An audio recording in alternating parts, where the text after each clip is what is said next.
Assalamualaikum warahmatullahi wabarakatuh. Selamat siang semuanya. Semoga tetap semangat ya. Senang sekali ceria kita hari ini ya, dimulai dengan sesuatu yang menyenangkan, tentu saja itu sangat baik. Semoga kita semua selalu dalam keadaan sehat ya semuanya. Siang-siang nih kita akan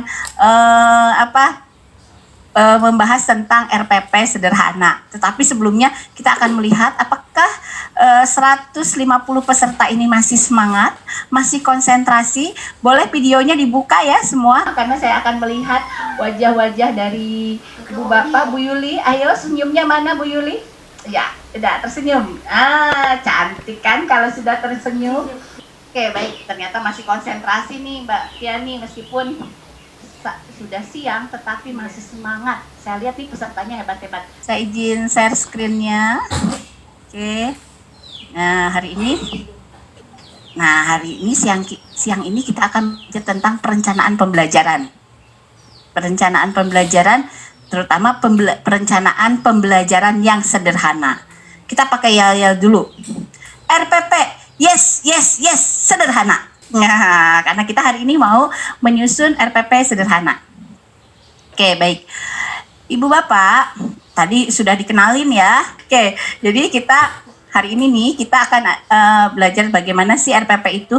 Nah, RPP ini sangat terkait dengan banyak materi lainnya. Tadi terkait juga dengan musik dan gerak, karena di perencanaannya bisa juga musik dan gerak loh. Bisa juga matematika nanti di dalam perencanaannya, bisa juga sains, bahasa gitu kan. Jadi ketika kita menyusun RPP ini boleh melihat modul-modul lainnya, karena itu menjadi sumber inspirasi kita untuk menyusun perencanaan. Nah, kemudian di sini tujuannya materi ini adalah merancang program pembelajaran bagi guru untuk melaksanakan kegiatan main dalam proses belajar di rumah. Jadi sebetulnya RPP-nya ini adalah nantinya RPP yang untuk proses belajar di rumah. Gitu. Itu nanti bedanya, apa sih bedanya materi ini dengan RPP yang sebelumnya? RPP yang materi ini lebih diarahkan kepada kita merancang perencanaannya untuk dilakukan orang tua di rumah. Jadi makanya kenapa sih disebutnya RPP sederhana gitu kan? Itu disebutnya. Gitu. Oke, kemudian kita lanjutkan. Oke, saya akan ke Bu Maria Ponto aja deh yang lagi nulis-nulis. Maria Ponto B004. Oke, Bu Maria. Selamat siang Bu Maria. Selamat siang Bu. Nah, menurut Ibu perlu nggak sih mempelajari perencanaan pembelajaran? Terima kasih. Kalau kami perlu sekali. Karena tujuannya supaya belajar itu terarah, memberikan materi itu terarah ke anak-anak. Oke, jadi salah satunya adalah biar belajar itu lebih terarah. Oke, berarti kalau tidak punya perencanaan, tujuannya belum tentu tercapai. Karena guru akhirnya tidak mengajar sesuai dengan materi yang ingin dikembangkan, tujuan yang ingin dikembangkan. Gitu ya, Bu? Iya. Oke, terima kasih Bu Maria. Tangan buat Bu Maria. Oke, kita lanjutkan ya. Jadi ternyata perencanaan itu penting loh. Ada surat edaran nomor 4 tahun 2020 tentang kebijakan pelaksanaan belajar dari rumah yang diperkuat dengan surat edaran nomor 15 tahun 2020. Jadi bagaimana proses pembelajaran itu dilaksanakan dari rumah. Bahkan di sini disebutkan oleh Mas Menteri kita, zona hijaunya baru 6% loh. Nah, sementara untuk zona hijau saja PAUD itu baru boleh dibuka pada bulan kelima. Pada bulan kelima itu berarti sekitar November. Itu yang zona hijau. Nih, kalau Sulawesi Utara zonanya apa, Mbak Tiani? Tahu nggak? merah. Zona merah. Ada beberapa kota kabupaten, ada 2 kota kabupaten yang udah masuk zona hijau. Nah, kalau zona hijau itu baru boleh bulan kelima kalau untuk PAUD itu, artinya November kan kalau bulan kelima. Nah, yang lain yang zona merah harus nunggu dulu zonanya menjadi zona hijau. Dan untuk menjadi zona hijau itu maka boleh pembelajaran itu dilakukan dari rumah. Dari rumahnya boleh berupa daring. Dalam jaringan seperti kita gini, luring itu di luar jaringan, artinya boleh didatengin, boleh dengan buku panduan, atau blended antara luring dan daring. Jadi Kalau blendednya bukan jadi darling ya Pak Bahmid, bukan darling nih Tiani, namanya di blended boleh luring atau daring, bukan darling, bukan ya. Oke. Nah, ini adalah peran orang tua saat belajar dari rumah, peran orang tua dan guru saat belajar dari rumah. Jadi kita harus tahu dulu nih, kalau kemarin itu yang ngajar kan waktu masih tatap muka biasa, semuanya dipegang oleh guru. Sekarang kita harus berbagi peran kita dengan orang tua. Gitu. Itu yang harus kita pahami dulu. Jadi apa sih peran orang tua di sini? Orang tua itu berperan memfasilitasi, mendampingi, memotivasi, memberikan dukungan, dan mendokumentasikan perkembangan anak saat bermain. Jadi yang memfasilitasi siapa? Yang menyiapkan alat dan bahannya? Ya orang tua. Jadi mendampingi, memotivasi, memberikan dukungan. Lalu yang mendokumentasikan perkembangan anaknya itu juga adalah orang tua. Lalu apa sekarang tugasnya guru? Tugasnya guru adalah merencanakan kegiatan harian. Nah, jadi guru tetap membuat perencanaannya. Nah, perencanaan itu dibuat oleh guru untuk mendukung pencapaian perkembangan anak. Jadi tujuannya tetap tercapai. Nah, perencanaan yang dibuat guru ini nanti diberikan kepada orang tua.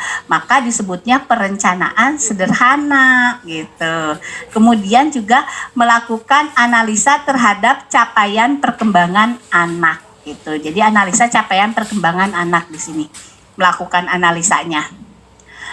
Nah, kemudian jadi guru itu mulai dari merencanakan, kemudian juga menganalisa. Jadi siapa yang melakukan penilaian? Ya guru, tetap guru yang melakukan penilaiannya.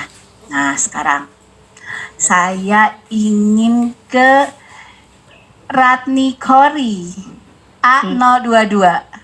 Bisa melihat tayangan yang di depan ya, di slide-nya bisa dilihat? Di sini ada buat garis untuk menghubungkan gambar di sebelah kiri dan sebelah kanan. Jadi ini ada gambar yang dihubungkan dengan menarik garis. Biasanya kan ada di beberapa sekolah di buku paket, di LK ada yang seperti ini ya Bu Ratni. Coba kita bandingkan dengan gambar selanjutnya. Nah, ini anak-anak sedang bikin kue dengan gurunya. Kira-kira dari dua gambar ini, kegiatan mana yang menyenangkan buat anak? Menurut Bu Ratni, yang mana yang kira-kira lebih menyenangkan buat anak? Menyenangkan gambar yang kedua, Bu. Yang membuat kue. Coba kita lihat tujuan dari gambar nomor 1, kira-kira tujuannya apa ya? Tujuannya kan Mengenalkan apa? mengenalkan bilangan. Ya, mengenalkan bilangan. Penjumlahan, oke. Itu mengenalkan penjumlahan. Bisa tercapai nggak ya dengan kegiatan di gambar 2? Bisa, Bu. Bisa. Kan bisa Ya. Menghitung. Dan yang buat anak-anak yang menyenangkan yang mana? Yang kedua, Bu. Yang kedua. Jadi berarti perencanaan kita baiknya seperti apa ya kalau begitu? Menggunakan kegiatan apa? Kegiatannya pakai LK yang seperti tadi? Ataukah kegiatan yang aktif anaknya seperti ini? Aktif seperti ini, Bu. Yang kedua ini, Bu. Oke, berarti tadi dari Bu Ratni di sini disarankan jika ada dua kegiatan yang menjadi pilihan kita, apakah menggunakan LK ataukah kita menggunakan kegiatan yang anak-anaknya aktif? Ternyata buat anak lebih menyenangkan yang aktif, tetapi tujuannya dapat tetap tercapai, gitu ya Bu Ratni? Ya, Bu. Oke, terima kasih. Tepuk tangan buat Bu Ratni. Nah, jadi ternyata yang LK ini tidak sesuai loh dengan perkembangan anak. Karena tadi anaknya aja nggak seneng kata Bu Ratni. Tapi yang gambar yang nomor 2 itu direncanakan secara baik, kegiatan mainnya konkret sehingga menyenangkan buat anak gitu. Keren Bu Ratni, sudah bisa mengambil makna dari gambar tersebut. Oke, jadi ketika kita mau menyusun RPP, tentu saja RPP-nya juga harus yang yang bisa mendorong orang tua untuk mengajak anaknya aktif. Jangan sampai BDR itu cuma ngirimin buku paket, tetapi perencanaannya lebih kepada bagaimana proses belajarnya itu yang menyenangkan buat anak tadi. Nah sekarang tadi sudah disampaikan oleh Bu Maria Ponto, kalau tanpa ada RPP kan gak terarah, gak ada tujuannya tadi gitu ya disampaikannya. Sehingga mari kita kita berusaha sekarang membuat RPP itu yang menyenangkan bagi anak, yang mudah. Nah sekarang saya ingin bertanya nih ke Ibu Inang Ahmad deh, Bu Inang A046. Ya, saya ingin bertanya nih ke Bu Inang, selama ini adakah kesulitan saat membuat perencanaan? Kesulitannya yaitu menyesuaikan indikator dengan KI-nya dengan KD. Oke, berarti Lalu dengan mencari bahan. Oke, Itu berarti menurunkan dari materi pembelajaran ke kegiatan dan disesuaikan dengan alat dan bahan gitu ya? Ya, siap. Oke, berarti itu yang nanti juga menjadi fokus pemikiran kita. Apalagi sekarang alat dan bahannya dipikirkan yang ada di rumah. Karena kan sekarang belajarnya dari rumah. Ya. Jadi alat dan bahan bukan yang hanya ada di sekolah, tetapi yang ada di rumah. Itu ya. Ya, Oke, siap. Bu Inang, terima Ya, kasih. Nah, sehingga kita sekarang akan membuat perencanaan pembelajaran tadi. Di dalam surat edaran nomor 4 itu disebutkan bahwa kita saat ini tidak mengejar kurikulum, ketuntasan kurikulum. Bahkan sekarang kan kalau Bapak Ibu melihat pernyataan-pernyataan, bahkan kemarin juga Pak Dirjen kan, Pak Hamid itu diperkuat oleh Pak Hasbi bahwa kurikulumnya itu kita sederhanakan, disesuaikan dengan kondisi saat ini. Lebih kepada penekanannya adalah bagaimana nilai-nilai karakter, life skill itu lebih yang diutamakan, sehingga nanti kita lihat KD-KD itu tidak harus tercapai semuanya, tetapi kalau memungkinkan bisa distimulasi, itu distimulasi oleh kita dengan alat dan bahan yang ada dari rumah. Jadi perencanaannya harus disesuaikan dengan kondisi dan lingkungan setiap anak. Tentu saja nih di sini Bu Inang, Bu Ratni, Bu Maria itu mungkin beda-beda ya tempatnya ya Bu Mbak Triani. Beda-beda kabupatennya, beda kotanya, kemudian beda-beda lingkungannya. Ada lingkungan gunung, lingkungan pantai, lingkungan perkotaan. Nah, itu juga harus disesuaikan dengan alat bahan yang ada. Jadi perencanaan itu harus dimulai dengan mengidentifikasi anak itu tinggal di mana, gitu.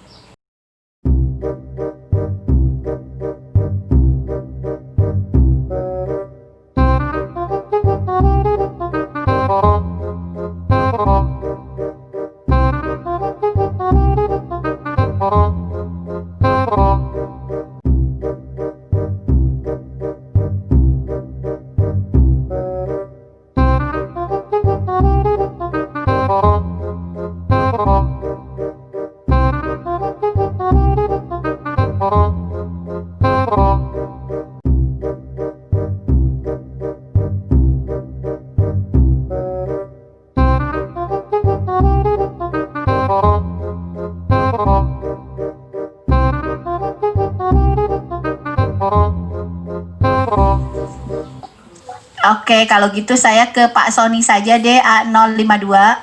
A052. Oke. Pak Sony barusan sudah melihat videonya? Ya, gambarnya kelihatan tapi nggak ada suara. Gambarnya ya.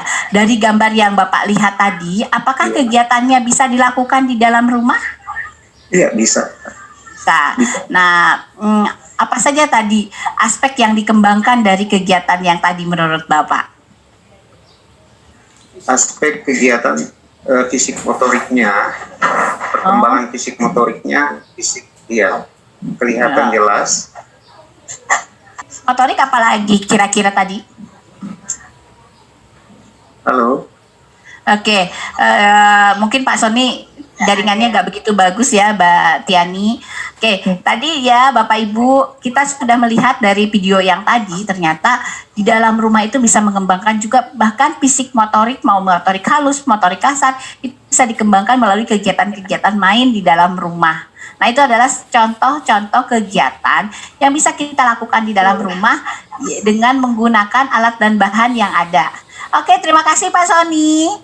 Terima kasih. Terima kasih Pak Sony. Jadi tadi dari video tadi kita bisa melihat bahwa seluruh kegiatan itu bisa dilakukan oleh anak-anak di dalam rumah. Nah, ini juga ada anak yang sedang bermain peran sendiri di rumah. Dia bermain peran mikro di rumah. Bisa terlihat dan terdengar nggak, Bu? Mungkin kalau suaranya tidak kedengaran tapi videonya bisa dilihat. Biasanya bisa dilihat ya, ini adalah anak 3 tahun yang ternyata dia bisa main peran sendiri loh gitu di rumah gitu kan. Nah, jadi artinya apakah kegiatan-kegiatan itu bisa dilakukan di dalam rumah? Bisa gitu. Jadi tadi beberapa kegiatan bisa dilakukan di dalam rumah ya. Nanti kita akan ini nanti ada tugas mandiri ya, tentang menyusun perencanaan pembelajaran ini nih Mbak Tiani. Oke, selanjutnya kita lihat sekarang. Kenapa sih RPP itu sebenarnya perlu disusun? Gitu kan. Yang pertama adalah untuk mencapai tentu saja untuk mencapai aspek perkembangan sesuai dengan usianya. Lalu RPP itu kita susun agar kita memastikan KD-nya bisa tercapai. Jadi Bapak Ibu kan mungkin kita tahu bahwa di dalam KTSP kita itu ada KD, dari KD kompetensi dasar ya. Kompetensi dasar itu dari 146. Kemudian dari KD itu di KTSP kita diturunkan menjadi materi pembelajaran. Nah, ini. Kemudian di sini kita juga diharapkan dengan adanya RPP ini mengolah pengelolaan pembelajaran yang bermakna. Lalu kita juga menyiapkan alat dan bahan. Kesulitannya itu kadang guru itu sulit bagaimana sih menurunkan dari KD ke materi, itu kan ada di KTSP. Kemudian menurunkan dari materi menjadi kegiatan pembelajaran, lalu menyesuaikan dengan alat dan bahan yang ada. Inilah sebetulnya juga yang memang perlu kita latihkan kepada guru-guru kita gitu kan. Bagaimana sih kita bisa melihat KD itu bisa tercapai, lalu bagaimana mengelolanya, alat dan bahannya apa saja, terutama alat dan bahan yang sesuai dengan lingkungan anak masing-masing saat ini. Jadi alat dan bahannya tidak lagi melihat alat dan bahan yang dimiliki oleh di satuan pendidikan, tetapi melihat alat dan bahan yang ada di lingkungan sekitar anak, baik di dalam rumahnya maupun di lingkungan sekitar rumahnya. Nah, kemudian di sini Bapak Ibu, kapan sih sebenarnya guru menyusun perencanaan? Jangan sampai guru menyusun perencanaan saat penilik atau pengawas datang ya, atau pada saat akan diakreditasi. Menyusun perencanaan itu ya Bu Deis, pasti disusunnya itu sebelum kegiatan dilakukan gitu kan, bukan sebelum penilik atau pengawas mau datang ke sekolah gitu. Oke, kemudian di sini kita lihat bahwa perencanaan apa yang disusun dalam masa BDR seperti ini. Ya, jadi yang kita susun adalah RPPM-nya. Jadi kita memberikan RPPM sederhana kepada orang tua. Terus apakah kita bikin kurikulumnya? Ya, tetap bikin kurikulumnya Bapak Ibu. Justru kemarin itu kalau arahannya Pak Hamid kan mulai sebelum 13 Juli, Bapak Ibu sudah harus menentukan kurikulumnya seperti apa, teknik belajarnya mau seperti apa, mau daring, mau luring, mau blended. Itu blended itu artinya dua-duanya, daring dan luring. Itu sebelum, bahkan permintaan Pak Hamid kan waktu di pembukaan tuh sebelum 13 Juli kita sudah harus menentukan mau seperti apa teknik belajar di kita. Jadi artinya kurikulumnya tetap kita bikin, program semesternya tetap bikin, program semesternya tetapi tema-temanya harus sesuai dengan tema-tema yang ada di lingkungan rumah kita. Bisa. Ini saya ngambil dari meja makan dan dapur saya. Oke, di meja makan saya ada mangga, ada jeruk kecil. Nah ini kan buah-buahan yang ada di rumah kita. Nah, boleh nggak buah-buahannya diganti? Boleh, sesuai dengan yang ada di rumah anak masing-masing. Misalkan di rumah anaknya cuma adanya pisang, nggak punya jeruk, nggak punya mangga, ya nggak apa-apa, pisang saja gitu. Artinya buah, kita bisa ambil temanya buah di rumahku. Gitu. Nah, itu bisa kita ambil temanya.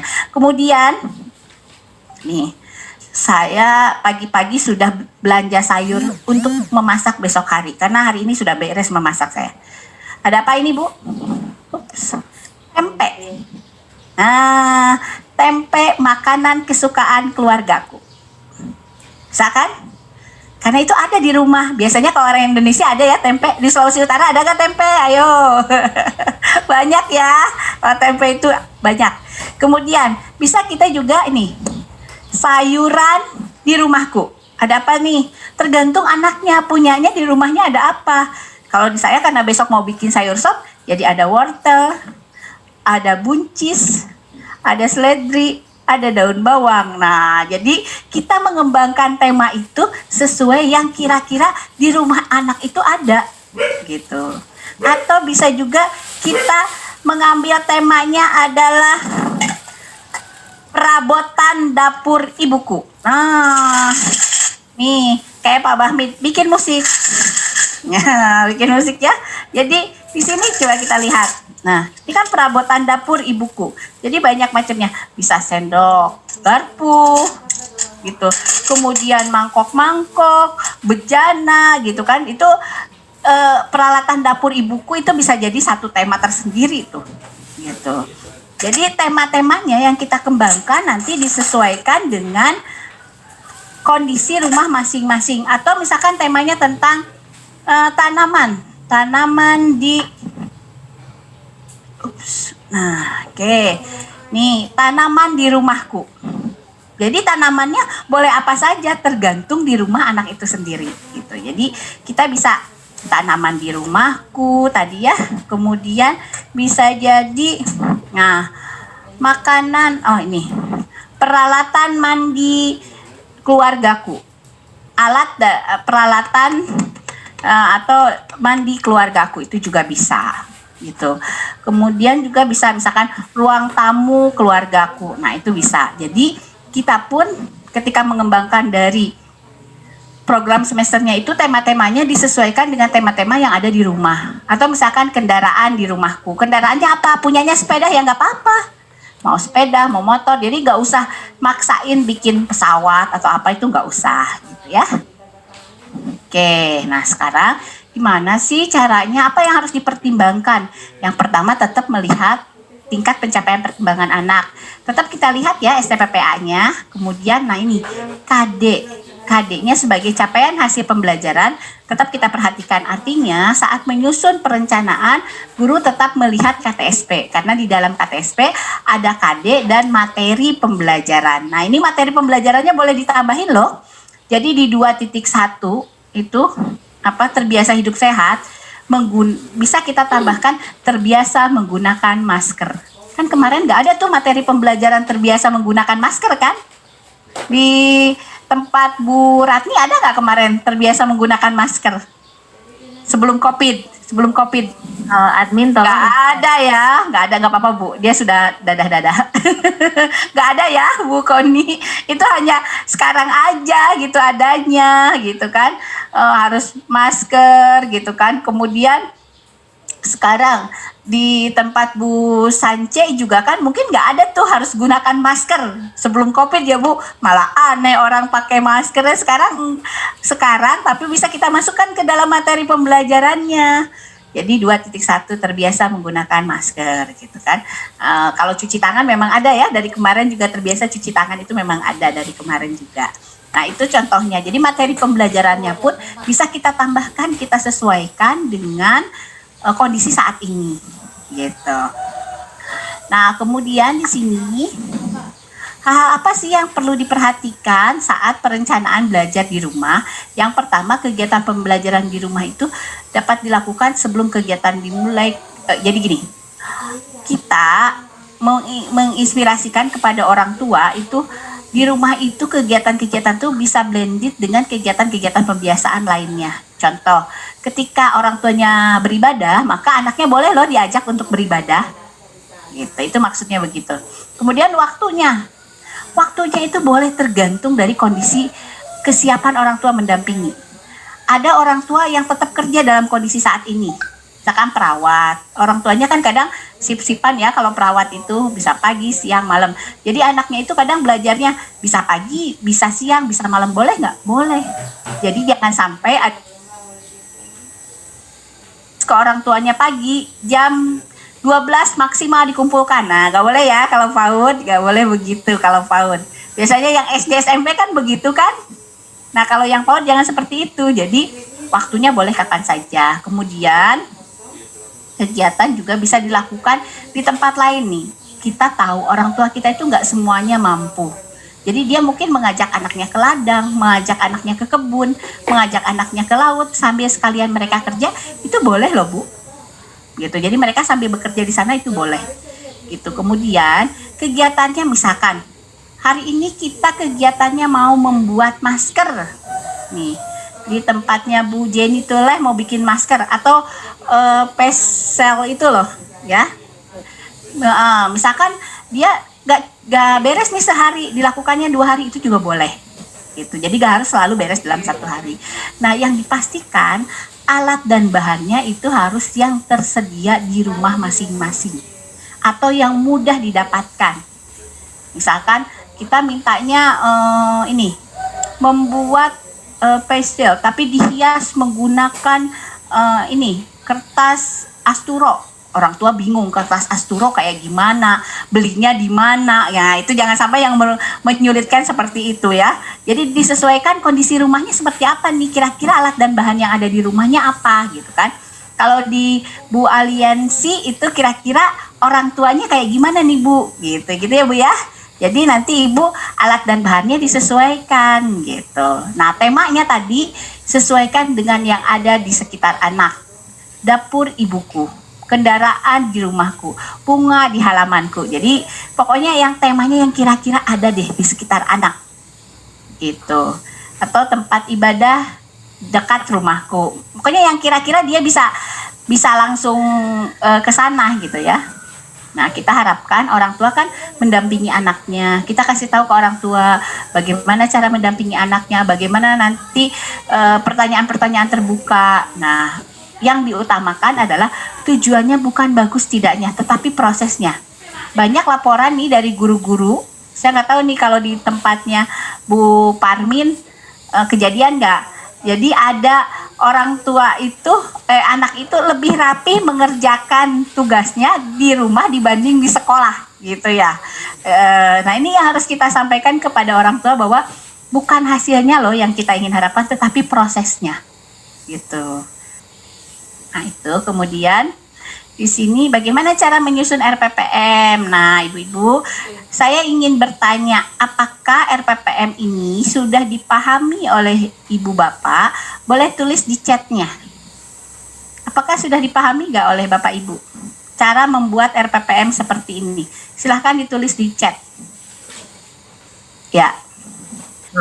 Silahkan dituliskan bagaimana cara menyusun RPPM-nya yang seperti ini kan, ini yang biasa ya, yang normal. Apakah sudah dipahami? Boleh tulis di chatnya, ditulis di chatnya. Sudah dipahami nggak cara bikin RPPM yang begini? Kalau ada yang nggak paham, itu boleh bertanya loh di chatnya Bu, Mbak. Iya.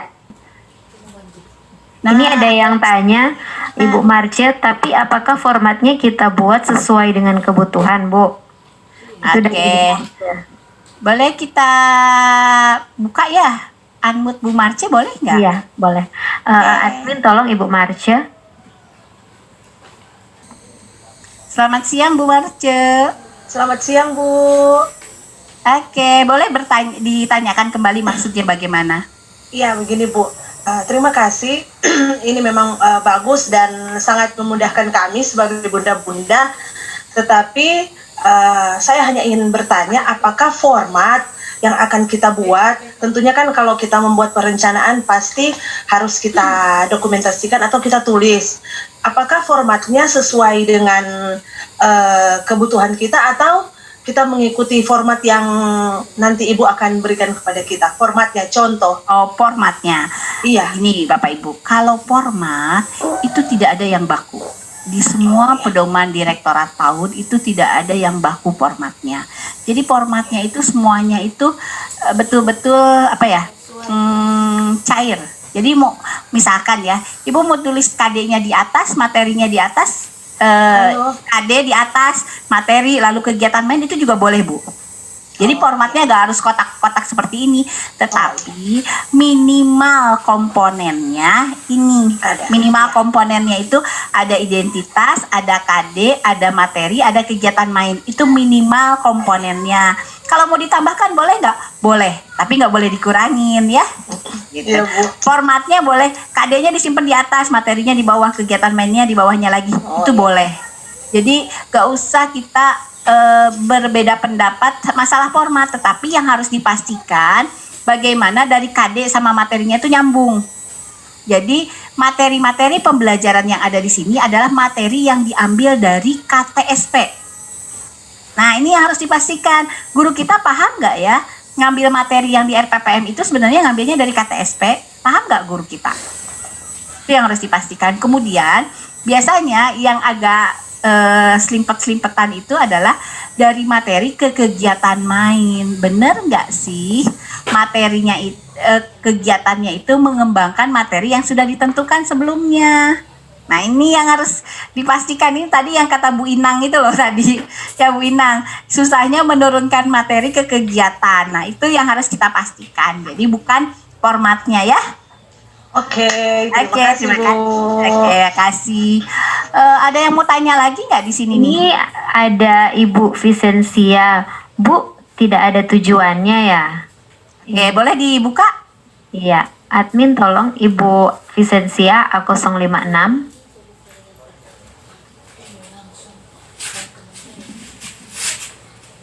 Iya, selamat siang Bu Vicensia.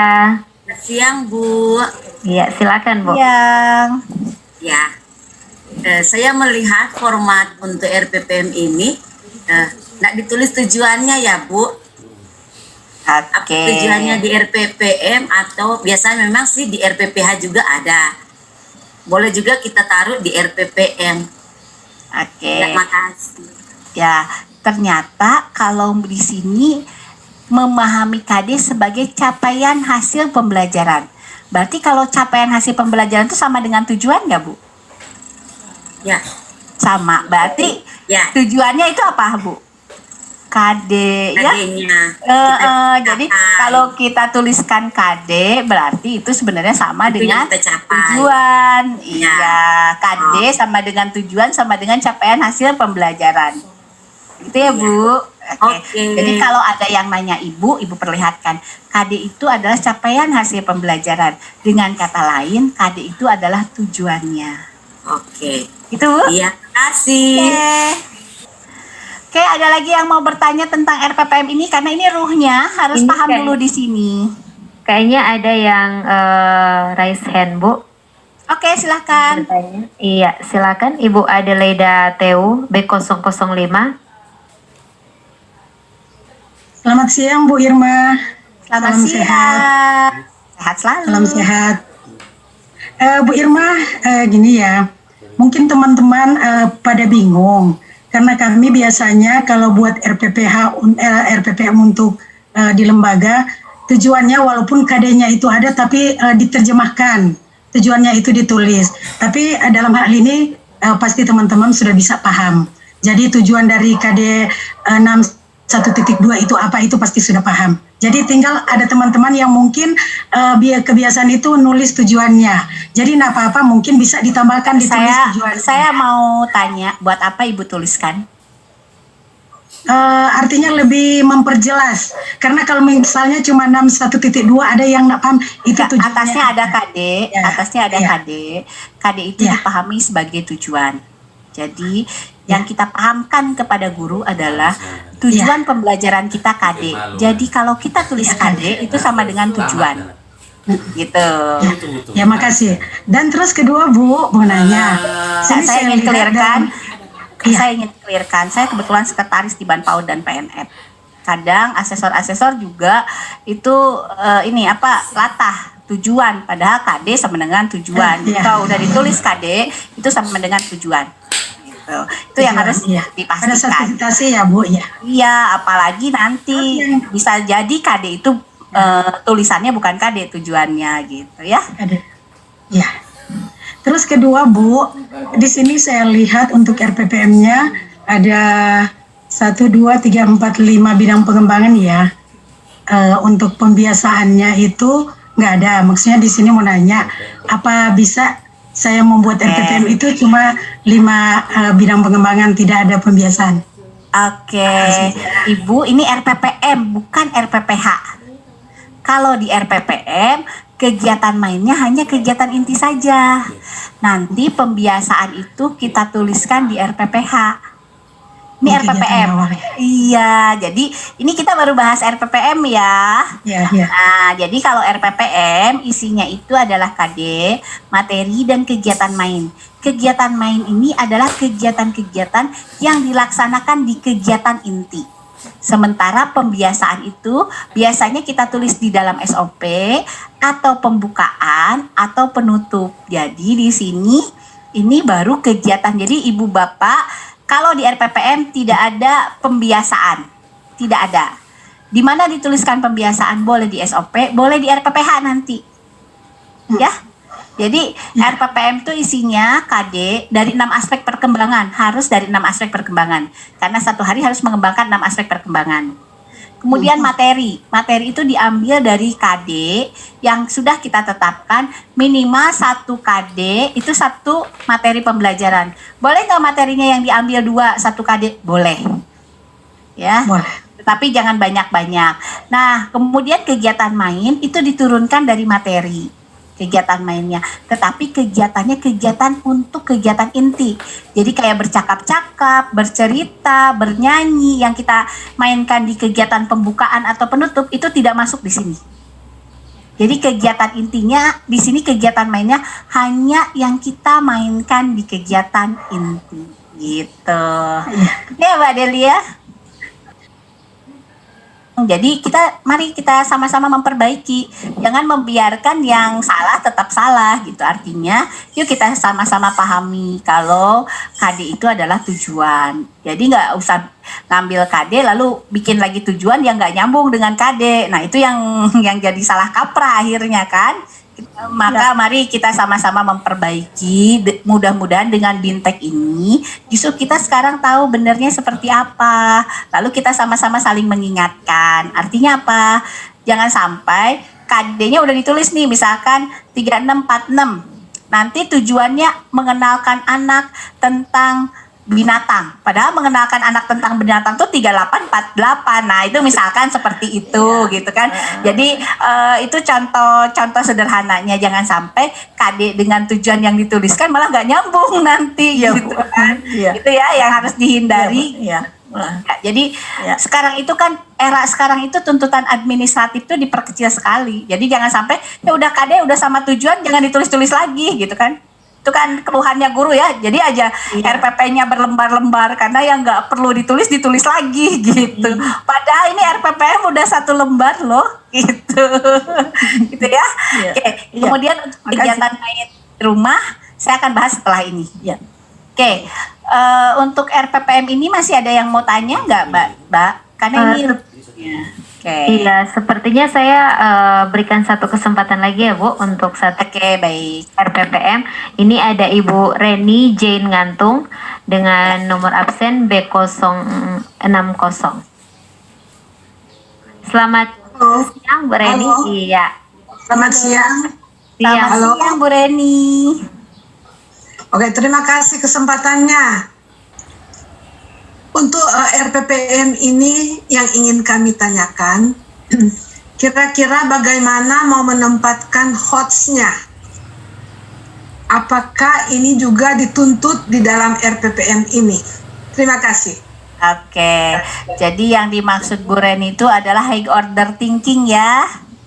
Hotnya kan, nanti kalau hotnya punya bapak-bapak beda lagi tuh Bu hotnya. Jadi yang Ibu maksud adalah high order thinking ya di sini. Jadi high order thinking itu dimulai dari perencanaan memang Bu. Jadi perencanaannya itu biasanya yang hot itu adalah perencanaan yang sifatnya project. Jadi bukan perencanaan yang sifatnya anaknya mengikuti perintah guru.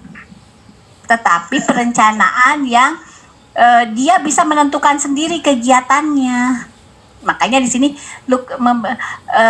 lukisan tanaman yang ada di kebunku, gitu kan. Itu adalah contoh-contohnya gitu. Jadi beberapa contoh yang ada di kegiatannya. Jadi yang melukis siapa ya? Yang melukis anaknya, terserah anaknya yang melukis nih. Contohnya seperti ini.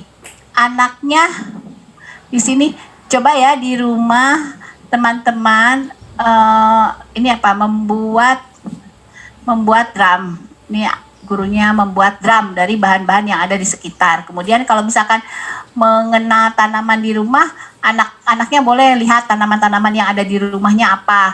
Kemudian dia boleh menggambar atau melukis. Jadi disitulah high order thinkingnya dibangun. Jadi high order thinking itu dibangun justru saat anak-anak dirancang oleh gurunya, nanti disampaikan kepada orang tua, mereka menentukan sendiri sebenarnya proyeknya. Jadi misalkan kayak tadi, kalau proyek kita adalah tentang tanaman yang ada di rumah, maka boleh loh anak-anak membuat tanaman. Mau tanamannya pakai apa? Kita punyanya apa nih sekarang? Punya ranting. Punya apa lagi? Punya daun-daun kering. Yuk sekarang kita tanyakan kira-kira yang kita butuhkan apa ya? Gitu. Nah itu udah mulai hot tuh Bu. Gitu. Jadi kegiatannya bukan kegiatan-kegiatan yang LK, yang buku paket tuh gak ada hot-hotnya Bu. Itu capek ya ada anaknya gitu ya. Oke, Ibu, pertanyaan lagi satu, apakah kami boleh membantu orang tua menyiapkan pertanyaan untuk anak-anak mereka? Tentu saja. Itu pertanyaan terbuka tuh kan jangankan guru, jangankan orang tua, guru aja gak ngerti bagaimana membuat pertanyaan terbuka. Jadi kita boleh kepada orang tua membantu, misalkan ya pertanyaan terbukanya misalkan apa yang dibuat. Nah itu contohnya. Coba dihitung berapa banyak benda yang digunakan, apa saja warna yang ada, bisakah diceritakan gitu. Mari kita buat namanya gitu. Karena itu boleh Bu. Jadi terima kasih. Pertanyaan orang tua kepada anak saat anak berkegiatan. Iya. Gitu. Oke Bu Reni. Kita lanjutkan dulu ya. Mbak Tiani, kita lanjutkan lagi materinya. Oke, senang banget nih di sini, hebat-hebat nih ibu-ibunya ya. Oke, jadi nah ini membuat perencanaan pembelajaran itu akan sangat tergantung juga dengan teknik belajar di rumahnya. Kita mau pakai apa nih perencanaan kita? Apakah dengan buku pedoman, ataukah pakai media sosial, ataukah pakai aplikasi seperti kita ya, boleh pakai Zoom. Nah ini harus disepakati. Ini yang tadi disampaikan oleh Pak Hamid kan, kita harus sepakati dulu nih tekniknya mau seperti apa gitu. Teknik belajarnya, karena ini boleh tiga-tiganya, boleh hanya dua, itu kan tergantung dari kesiapan orang tua. Ada orang tua yang nggak punya pulsa, udah nggak punya pulsa, emang nggak punya HP-nya, memang nggak ada jaringannya, misalkan gitu ya. Saya nggak tahu di Sulut ada nggak yang nggak ada jaringan nih di satu daerah? Ada sih Bu. Ada, berarti di situ nggak usah pakai aplikasi, nggak usah pakai media sosial, maka pakai buku pedoman atau buku panduan ke orang tua, atau panduan dari guru ke orang tua, dikasihkan manual gitu ya Bu Reni. Tetapi kalau misalkan di Manado, di kotanya, boleh loh pakai media sosial, orang sehari-hari juga orang tuanya selfie terus, lalu diupload tuh di Facebook gitu, nanti bisa pakai media sosial.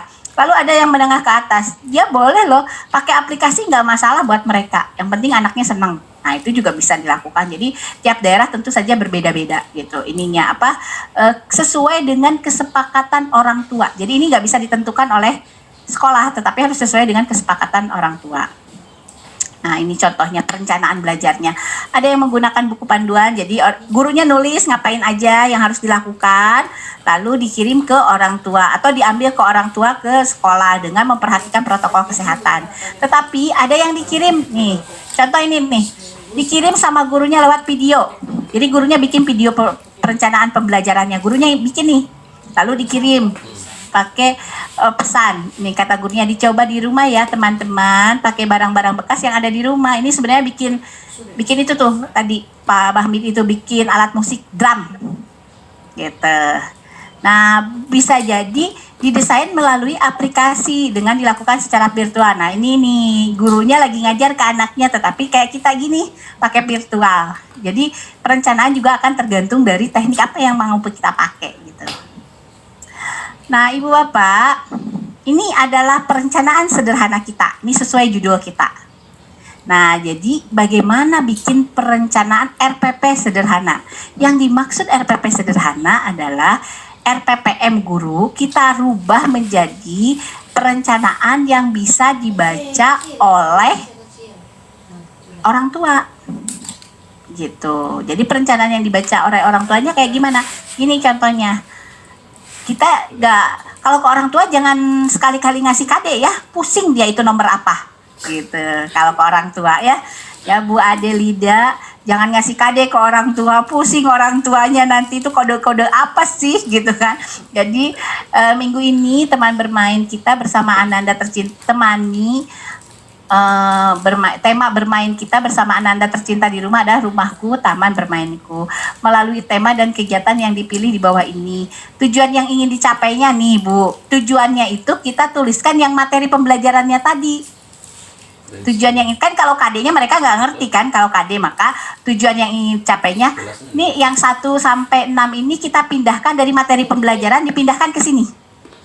Ya, tujuan yang ingin disampaikan itu dari materi pembelajaran di RPPM ya.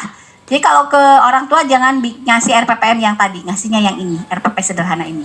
Kemudian kegiatan yang dipilih, nah kegiatan yang dipilihnya ke bawahnya nih. Aku bisa menanam bunga, yuk kelompokkan daun-daun, membersihkan kebun bersama ayah bunda, hitunglah bunga-bunga yang mekar. Aku bisa membuat alat musik, tadi tuh, yuk membuat bunga. Asiknya melipat dan mengelompokkan pakaian, lihat lukisan rumahku, gitu kan. Jadi banyak kegiatannya, ini adalah kegiatannya pilihan. Kita kasihkan seminggu sekali ke orang tua, tetapi 1 harinya boleh hanya 1 saja. Bahkan di sini silahkan dipilih kegiatan yang lebih dulu akan dimainkan dalam minggu ini.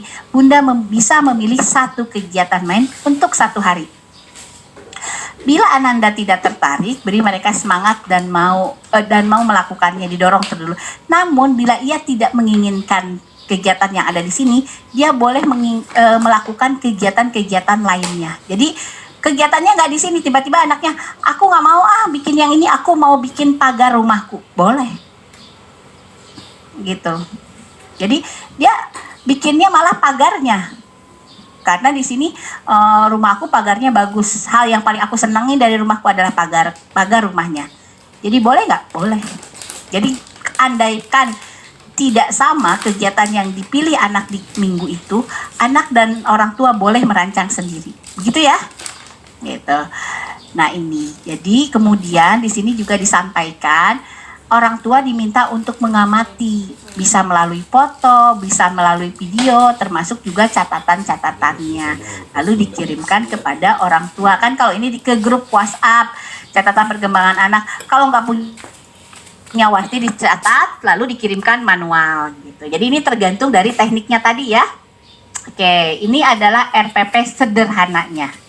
Oke, Mbak Tiani, ini yang tentang RPP sederhananya, bagaimana, ada yang bertanya? Ya.